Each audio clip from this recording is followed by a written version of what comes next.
Now, for the record, the definition of insanity is doing the same thing over and over It again is. and expecting a different result. So at this point, I go, there are many people, myself included, that are on the tip of the spear. Literally, the only people, there's ones of us in the entire world, in the globe.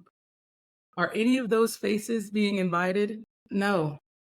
To make it worse, a large number of the people who maybe have been taken out of the workforce because they're caregivers, Right. they want to get back in, but they've got kids, they've got parents, COVID, right? So they can't do traditional, which ironically, COVID taught us we don't have to.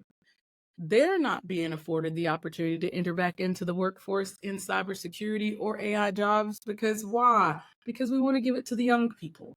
But guess what? Everybody's young against cybersecurity. Everybody's young against AI. It's quite easy and possible for the number one cyber pen testing extraordinaire champion to be 52 years old right now. You know why? It's very true.